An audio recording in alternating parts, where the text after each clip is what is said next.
Aitäh toreda sissejuhatuse eest. Mulle meeldib ka, et see tuleb praktiline, et 25 inimesele siit saalist me oleme teinud raportid, analüüsides nende katuseid ja krunte ja neid siis saab hiljem igaüks läbi vaadata ja me aitame sellega kõigiga kaasa. Aga alguses ma räägiksingi sellest teooriast nii palju, et kui siis rajada endale päikesepark katusele või siis üldse enda kinnistule, siis maale samuti, siis mis on need asjad, mida siis vaadata, järgida, et millega ise olla kursis, kui seda arendusega edasi minna, et vaadata, kas see tasub või mitte. Ja vot, sellest ma nüüd arengust ootus midagi. Minu nimi on Boris, mina tegelen energeetik Rektoreris ja tegelen siis monitoorimisega peamiselt, aga ka nende samade analüüside või paigutusplaanide tegemisega. Ja mina olen Mairika Kõlvart ja mina olen Rekloreri keskkonnaspetsialist. Et tegelen siis igasuguste piirangutega põhiliselt. Aga annan jutu järjele keelde. Ja peale meie on veel meie ettevõttes 5 inimest, kes siis, võid nüüd slaid võetada, kes tegelevad, kes siis on elektriinsenerid, geoinformaatika insenerid või digitaalsed disainerid, et nad kõik aitavad kaasa sellele toimimisele. Ja missioon siis, mida meie Rekloreriga täidame, on see, et me tahame teha nii, et taastuvenergeetika oleks lihtsasti mõistetav, kõigile kättesaadav, et igal inimesel oleks võimalus ise endale toota odavat ja puhast elektrit ning siis seeläbi siis anda enda panus kliimakriisi mõjude vähendamiseks. Ja kuidas me seda siis teeme, on see, et me aitame inimestel leida sobivad kohad või analüüsida nende olemasolevaid kohti, asupaiku, nende siis potentsiaali leidmiseks. Et me analüüsime erinevaid piiranguid, arvestades, kas see koht sobib, teeme tootlikkuse prognoosid ja pakume välja erinevad paigutused sel määral, et esiteks, kui teil on võimalik, siis pange palun telefon hääletu peale. Aga et pakume välja sobivad paigutused olenevalt sellest, et mis on siis selle kliendi vajadused või siis objekti omapära, et selline nagu kõige maksimaalsem tootlikkus tihtipeale ei ole inimese suurim eesmärk, et kas ta soovib raha teenida müügi pealt või ta soovib mingisuguse tootmise pealt enda tööstuses näiteks kulusid alla hoida mingil kindlal ajal, et need eesmärgid on erinevad ja sellest sõltub ka see paigutus. Siis me aitame teha realistlikud visualiseeringud, et siis selle sama plaaniga saaks minna ka siis kohaliku omavalitsuse juurde, et selle plaaniga siis edasi liikuda, sest et see on oluline ühiskondlikus mõttes, et kas see sinna kohta sobib. Siis, kuna meil on erinevad partnerid üle terve Eesti, kes siis nagu neid parke päriselt ehitavad, me saame vajadusel kokku viia sobivaima sellise paigaldajaga, kes siis sobib selle kliendi omapäraga kokku, et mõni spetsialiseerub siis ainult katusepaigaldustele, näiteks integreeritud paneelidega, teine paigaldaja ehitab enamasti maale ja kolmas üldse teeb niimoodi, et saab näiteks ilma oma finantseeringut ehitada. Ja siis, kui park on lõpuks valmis, siis me aitame monitoorida seda päikeseparki, vaadata, et kas ta toimib, kas ta toimib õigesti, kas ta on äkki miski on rikkes, et tihtipeale selline informatsioon võib olla kas mitte huvitav või keeruline inimeste jaoks, et me aitame sellel silma peal hoida ja vaadata, et kas ta vajab hooldust või mitte, et teil oleks lihtne aru saada. Et igapäevaselt me monitoorime umbes 30 megavatti võimsuses päikeseparki nii Eestis kui välismaal ja tegeleme sellega iga päev, et see on üks selline display, mille pealt me seda vaatame saab. Ja kõik siis kokkuvõtteks hetkel arendame sihukest kõike hoomavat digiplatvormi, kus siis saab ühes kohas kõike seda sama asja teha. Et meie siis oleksime selline teejuht igas päikesepargi ehitamise etapis, et sa saad ühel veebilehel leida kõik vajaliku seadusandluse dokumentatsiooni, mis on selleks vaja, saad leida endale koha, sisestades lihtsalt oma aadressi, ta näitab sulle, mis piirangud sinna rakenduvad, mis ei rakendu. Sa saad leida endale paigaldaja ja lõpuks, kui sul on park valmis, saad seda monitoorida. Et see on hetkel arenduses ja kohe varsti saab valmis. Kui te olete sellest huvitatud, siis võite meie veebilehel ennast kirja panna ja me saadame teile teate, et see sai valmis ja saate kasutada. Hetke see on beta testimises tootjatega, et nad katsetavad paljusid erinevaid asukohti just selle nagu täpsuse poolest. Et seni teeme seda kõike manuaalselt. Aga te ilmselt olete siin juba väga selge eesmärgiga, et teada saada, kuidas üks päikesepark valmis ehitada endale katusele ja mis on see tootmispotentsiaal. Aga igaks juhuks kordaks, et mis on üldse, miks on oluline paigaldada päikesepaneele, on see, et see on lihtsalt kõige energiatõhusam energia tarbimise viis.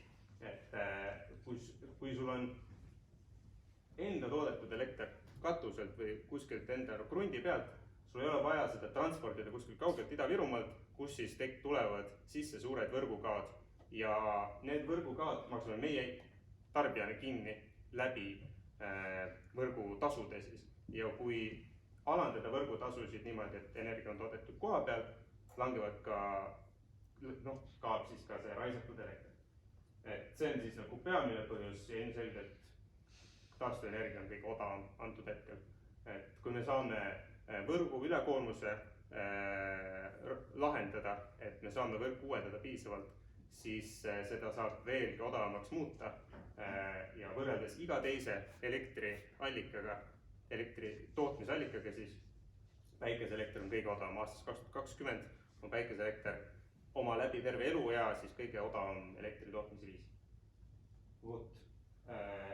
Aga kui siis on motivatsioon on olemas, et tahaks ehitada päikeseparki, siis mis on need võimalused, kus nagu päikeseparki ehitada? Enne seda ma räägiksin teile spetsiifiliselt siin, miks on vaja ehitada, miks on hea päikeseparki ehitada, sest et võrreldes, vaadates pilvede liikumist Eestis aastasel skaalal, siis rannikud on kõige parem koht, kus seda teha. Et võrreldes siis sisemaaga on umbes 10% erinevus, mis on väga märkimisväärne tegelikult, kui suur on see tootmispotentsiaali erinevus Laulasmaal näiteks. Teil on vedanud. Ja kui siis paigaldada, et enamus teist tulid ikkagi ideele enda katusele paigaldada, aga on ka maapaigaldisi, tulid inimesed, kes tahtsid enda krundile parki ehitada ja kahjuks paljudel või mitmel siis soovijal katus ei olnud just kõige sobivamas kohas või suuruse või paigutusega, et siis räägime ka maapaigaldusest. Veel on muidugi ka fassaadid ja rõdud, isegi aknad, mis suudavad elektrit toota, aga neile me täna neist me ei räägi, räägime ainult katusest ja maast.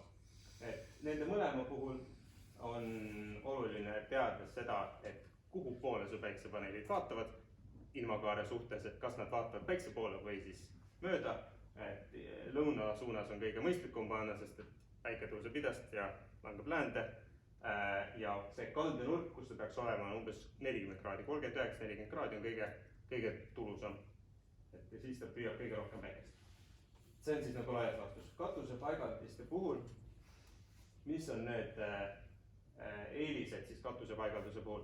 Võrreldes maapaigaldusega on ta selles mõttes mõistlikum või parem seetõttu, et kuna ta on juba ehitise peal, katuse peal, siis sinna ei rakendu ehitislikud piirangud. Et kui sa tahad endale põllu peale ehitada kuhugi või muru peale, seal peab igasuguseid erinevaid piiranguid täitma ja nende teada saamine on siis keerukas. Me aitame sellega ühele poole saada ja uurime neid piiranguid, selgitame välja, mis need on. Aga katusel seda ei pea tegema, et see on nagu palju lihtsam. Teiseks kasutab kasutamata pinda, mis lihtsalt seisab seal, raiskab ruumi. Et tegelikult see võiks ka raha toota või lihtsalt olla kasulik. Ja kolmandaks, kui siis võrrelda maapaigaldust ja katusepaigaldust, ta on ilusam, sest et ta ei ole keset nägemist. Ja katusepaigaldise puhul siis peab meeles pidama 3 asja. katuse asukohta, kandevõimet ja katuse materjali tüüpi, et need on need omapärad, mis on igal päiksepargil olulised. Et alustaksin siis asukohast. Ilmselgelt ei tohi olla katuse peal palju varje. Mida vähem varje, seda parem.